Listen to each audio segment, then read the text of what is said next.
Thanks for joining us. Welcome to ARIRANG News on this Tuesday, October 25th. I'm Shin Se-min in Seoul, in for Han Da-eun. We begin at the nation's parliament, where the leader of Korea's main opposition party has flat out rejected President Park Geun-hye's proposal for a constitutional revision that would allow presidents to be in office for more than one 5-year term. We get details from our National Assembly's correspondent Park Ji-won. Ji-won, some strong words coming from opposition party leader. Good afternoon, Taemin. As you said, Choo Mi-ae, the leader of the main opposition Democratic Party of Korea, has reiterated her party's strong disapproval of President Park's revision proposal, which she gave at the National Assembly on Monday. At a press conference this morning, Choo accused the president of using the proposal to cover up corruption allegations swirling around the top office. The case, which has been called Choi Soon-sil Gate, revolves around a woman who is accused of exerting influence over business leaders and senior presidential aides using her long-term personal ties to President Park. The opposition party chief also called for a thorough investigation into the allegations and demanded the authorities summon Choi, who is reportedly in Germany. Chu added that any constitutional revision should be led by the public, not by the president, whose announcement was made to deflect from the allegations. And Ji-won, what was the reaction from the ruling party? Taemin, during a regular meeting at the National Assembly this morning, the ruling Conservative Party stressed the importance of revising the Constitution, calling for the opposition bloc's support for the necessary change. However, topping the agenda was the ruling party's attempt to deal with Choi Soon-sil Gate. A media outlet here in Seoul reported on Monday that Choi's computer hard drive shows she had access to some confidential presidential documents. The party's full leader Chung Jin-seok urged local law enforcement authorities to summon Choi with the help of Interpol and added that if the reports are true, then President Park herself should explain the situation to the public. Chung also called on embattled senior presidential secretary Woo Byung-woo to resign immediately amid the corruption allegations involving him. The presidential office said this morning that it's now trying to figure out how Choi got access to those documents. And that's all I have for now, and I will bring you more updates later. Taemin? Thank you, Ji-won. Be it Hillary Clinton or Donald Trump, senior U.S. military officials have agreed that the candidate who wins the presidential election should prioritize national security over North Korea's continuous provocations. Kim Han-bin reports.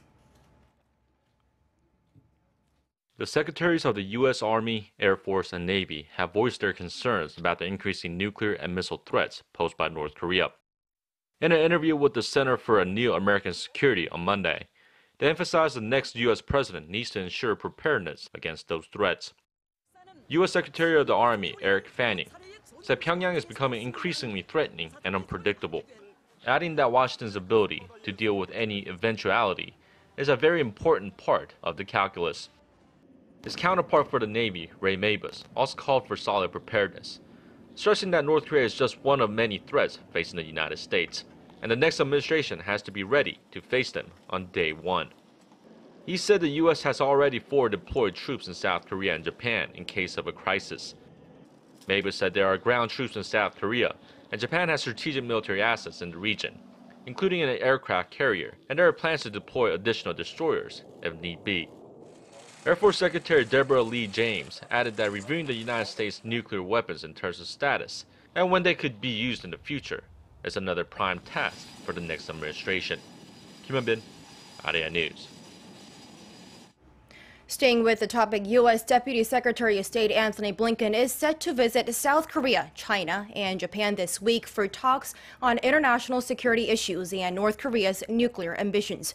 The State Department says Blinken will be in Tokyo for 2 days, starting Wednesday for trilateral talks with his South Korean and Japanese counterparts. Then he'll be in Seoul on Friday and Saturday for talks with South Korea's Deputy National Security Advisor Cho Tae-yong. The two are expected to discuss international efforts to hold North Korea accountable for its provocations. Following his talks in Korea, Blinken will fly to Beijing to discuss strategic security issues, including North Korea and China's maritime issues. The Korean economy grew 0.7% in the third quarter this year, extending its sluggish 0% range growth into a fourth consecutive quarter. In its preliminary data released on Tuesday, the Bank of Korea said Q3 growth was down 0.1 percentage point from the previous quarter, when it recorded 0.8%. Breaking it down by category, facility investment decreased on quarter while private consumption rose. Outbound shipments, the main driver of Korea's economic growth, edged up 0.8% on quarter, and imports rose 2.4%. And gross domestic income fell 0.3% during the same period. The chairman of Lotte Group has apologized for the ongoing government investigation into the company's business irregularities and the family feud that has mired the company in scandals. Shin Dong-bin said Tuesday he feels Lotte failed to meet public expectations and promised efforts to renew the company. He also announced reforms to the group's corporate structure, including plans to list Hotel Lotte on Korea's main stock market, the Kospi, and the establishment of a compliance committee with outside experts to help the group comply with regulations. After a 4-month-long investigation, Seoul prosecutors last week charged Shin and 4 of his family members with embezzlement and tax evasion. Charges were also filed against 14 sitting and former Lotte executives. That does it for us. Stay tuned to ARIRANG News for more updates throughout the day. Thank you for watching.